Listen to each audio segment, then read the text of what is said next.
Welcome, friends, are the true self.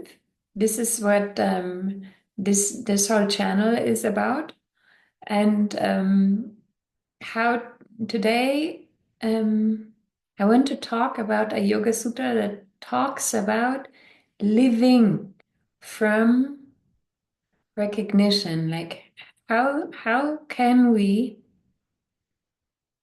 implement more of that kind of knowing into our daily lives? What, what, how to act from it, especially if it isn't fully realized, like how, what easy, is there an easy way how we can implement this kind of understanding of the fundamental oneness of us all? And I want to tell you a story of my life. Um, I was living in India for over 4 years and was very, very blessed actually, because I was immersed in yogic teachings, literally from morning to night, sometimes for months, 8 hours per day. And I was studying all of the yogic scope at that time, but also the Yoga Sutras. And I was studying it in the Vinaya Yoga tradition, which is the tradition of Krishnamacharya. And what it offers is really an in-depth understanding of the translation, the Sanskrit translation, and also then the interpretation of that lineage of teachers, but also of all the other teachers that have commented then on the Yoga Sutras, such as Vyasa. There's a commentary of Vyasa on the Sutras. There's a commentary of Adi Shankara on the teachings, and it shows that no matter actually what kind of philosophy they then actually established, or what kind of viewpoint they actually transmitted, that there is a universality and that there is also a continuous newness of the teachings, a continuous aliveness of these teachings, and also how these teachings and their commentaries and the different viewpoints on them continuously actually shape culture, shape how we perceive these teachings, how they can be interpreted. And obviously this is very difficult always, because what we're talking about is the realm that is intangible, that is not nameable, that is mysterious. But it is so helpful also, just these different viewpoints that describe the same underlying truth, just from different views. And back then they were commenting on each other. And nowadays you can have these different viewpoints just by looking on YouTube and finding different viewpoints on the same teachings, finding the one that speaks to you, that has sort of the keys that right now you are looking for, but also just seeing that what is pointed to is the same thing, is always the same thing, different ways of expression and different ways how to come to the same, how to recognize the same essence. And this kind of universality and the depth and also always remember that these teachings that talk about the self, they also have a different way of working on you. They're not just addressing your mental layer and your understanding on a mental layer. There's a lot going on that is transmitted always on a different level, that just opens that the self to you, knowingly or unknowingly. There is also always something else that is spoken about and that is spoken to. Anyway, so after 4.5 years, I I wanted to not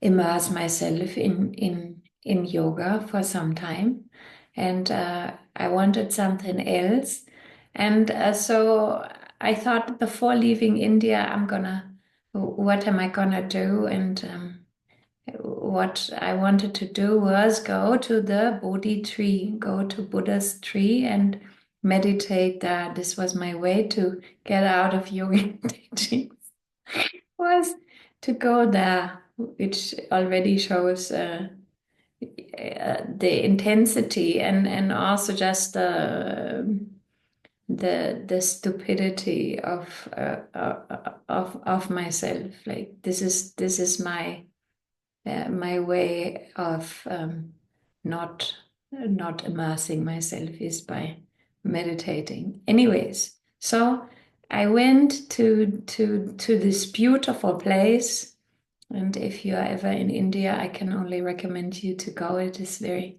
very special place. And when I came to the place, there was a huge amount of monks. There's always lots of people there, obviously. And when I came, there were like a huge amount of monks sitting under the tree, and they were chanting. And what they were chanting was Maitri Karuna Mudita Upeksha. And I was actually very shocked because this is this Yoga Sutra. It is the sutra that I'm going to talk to you about. And what it showed me, like, first of all, it was obviously this kind of as everything is you from a larger perspective. But this was the kind of a joke for me, because I was thinking I'm gonna go away from yogic teachings. And when I come to the tree, the Buddhist monks were chanting what I knew was a Yoga Sutra. And it again showed to me the universality of these teachings. It is that if you read Patanjali's Yoga Sutra, you understand that he knew the Buddha's teachings, and that all of these teachings are addressing and wanting to transmit to you the same truth, the truth of yourself, and just find a little bit different ways how to do it. And the language that the Buddha used wasn't Sanskrit, because Sanskrit was at that time very limited to an access to a certain caste. And so he wanted more universality, and the language was Pali, but it's also very similar to the Sanskrit, actually.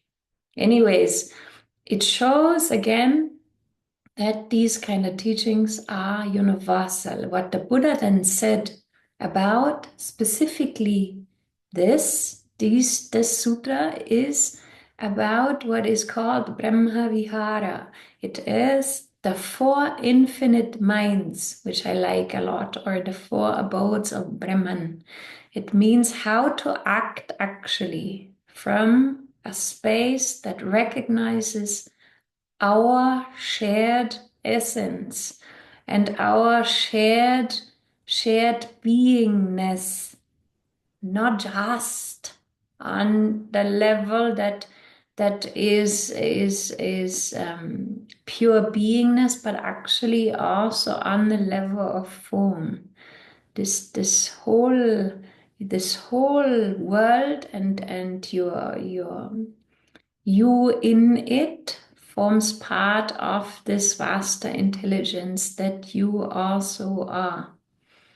And well, the Buddha said, my path is the one of renouncing the world, which I feel is also for most people a part of what happens when you move towards realization, is really like a withdrawing a little bit from objects and from the world, and also what happens to you as you actually move out of the identification with the world and with objects and with the mind. But he was also saying how that these are like divine virtues, the virtues that come out of recognizing our divinity, recognizing who we are. And Patanjali says that if you follow these kind of actions towards yourself and so-called others, then what results from it is a content mind, is living in a way that renders contentment or renders uh, um, a satisfaction already actually in the mind. So what are these kind of actions, and how do they represent then the oneness? When oneness actually really happens, even within form, what it means is that duality collapses for that moment of time. What is seen usually as really outside of yourself, an object, a person, any other form, is perceived as yourself in a way that you are no longer. There's no subjective stance of you. You are another. And that implies also that you don't see from outside.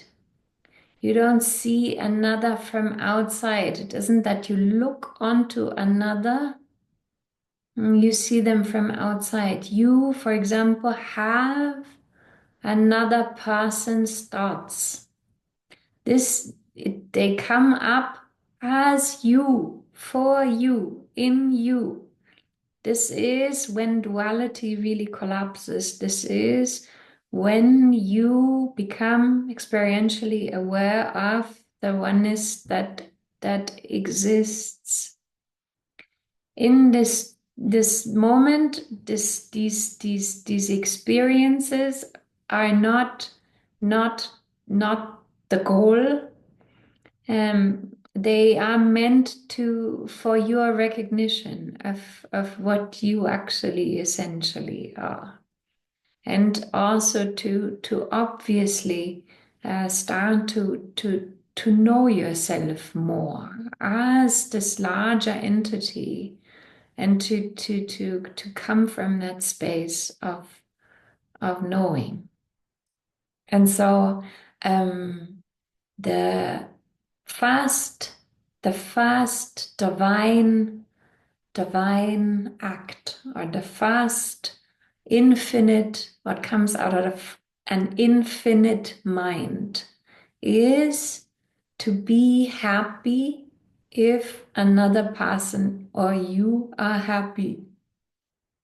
Like happiness if another person feels happy, not to whatever it is that makes another person happy, be happy for them. Whatever makes you happy, feel happiness for yourself. Yourself and other selves is also both important. It's both important that they are considered. Um, both of these so-called identities and illusions, actually, ultimately. And then the second act. So this gives a lot of contentment, and it comes out also of this notion. The other is you. So if the other is you, then their happiness is your happiness. And also, if you can tap into that even energetically, if someone else is happy, it can also like generate this happiness in you. Just a shared happiness is a wonderful experience, actually. So whatever it is that makes another person happy, if they buy a plant, or like, just be happy with them and for them, for this. And then the second thing that he says is, if another or you are suffering, relatively suffering, then have compassion. Have compassion for this suffering. Now, compassion, like, feel their pain. No, there is suffering. There is relative suffering. Compassion can look all sorts of ways. Compassion is not always to validate someone else in their suffering. Some people actually benefit from making them understand that their suffering, especially mental suffering, or their if it is just a victimized notion of self, that it doesn't help. So sometimes compassion can look in all sorts of ways, but it means to be available on whatever level that is for you. It can be an availability, a physical availability, that you help someone, or you drive them to the doctor, or you just sit with them and listen to them. It can also be that you help them overcome this. And ultimately, compassion is about the end of suffering, which is to know yourself. That is also, as you are listening to this, obviously part of your journey is to help other people know themselves, because that's where the peace is found, and that's where the end of suffering is found. Or just to be present and aware, to abide as awareness. There's many ways how to be compassionate, and usually it comes from this being present to a situation or another, and then automatically actually emerges what is the right form of compassion, maybe for the situation or for the person that you encounter. So be compassionate, and also be compassionate towards yourself.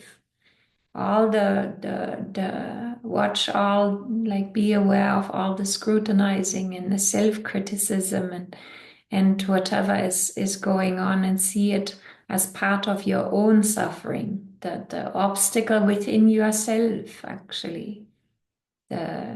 It's all within yourself. Even this outside world is within yourself, but notice how all these different reflections are happening on so many levels, actually. And then the third one he says is, if someone does something good for you, appreciate it. This is something I feel that I saw a lot more in the East. And it is that I feel that it can be much more happening in here in our Western society. It's just if someone does something for you, appreciate them. Appreciate yourself for doing something good for yourself.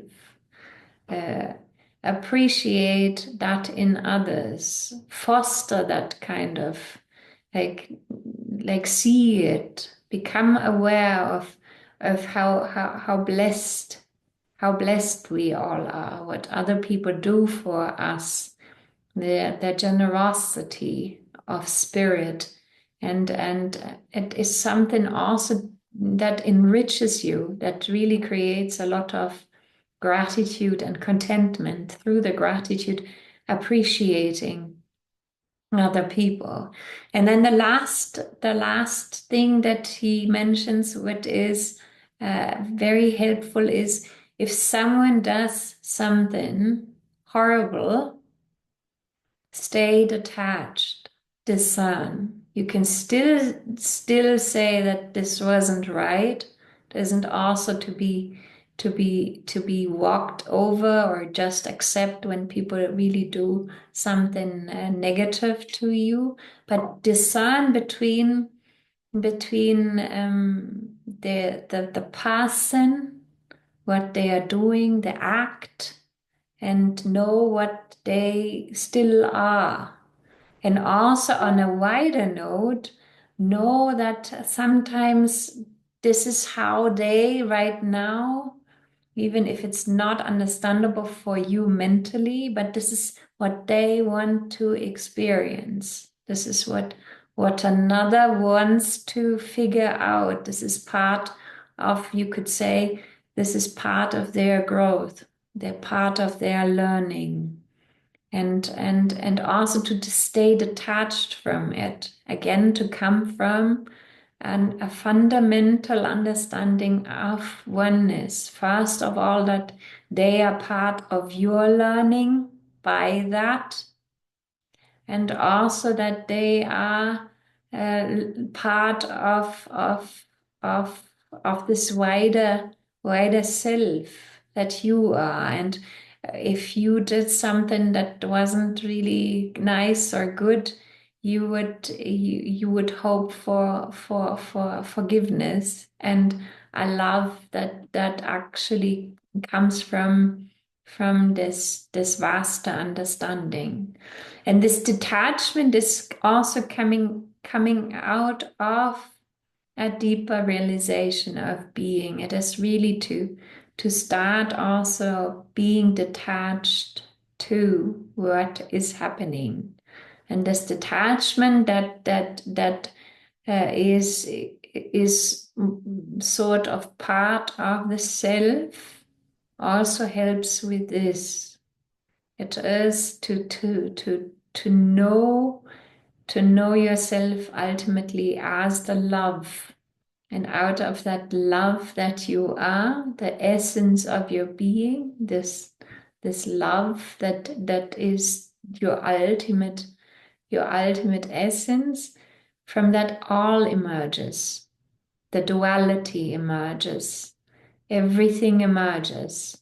Anger, sadness, mistakes, terror, anxieties, all these kind of things are in the fabric, they are all love. And so he says, if you want to have a pleasant mind, then um, discern, detach from, be rest as awareness. It is sometimes for the person and also for you. Like also, obviously, it encompasses you. Detachment, discernment from what is happening within your own mind.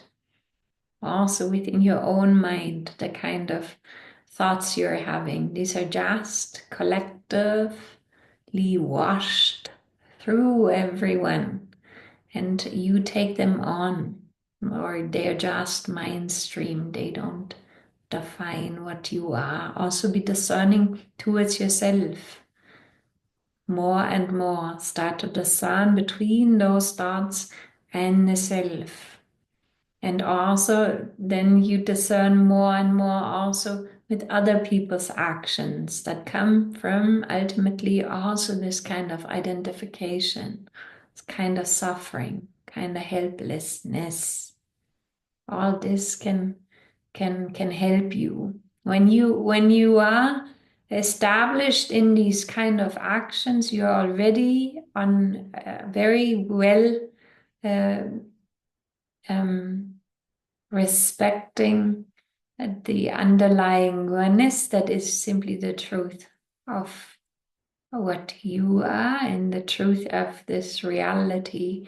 And so again, it is to be happy if another person or yourself is happy, to be compassionate towards the suffering of others, but also of yourself, to be appreciative if someone does something noble, as they say in the Sanskrit, does a good deed, good act, is good, is generous, is kind, is all these things. And to discern between an act and the beingness when someone does something that isn't good, always, or when you have thoughts that are not helpful for you. Maybe that's your learning then, to become aware of them.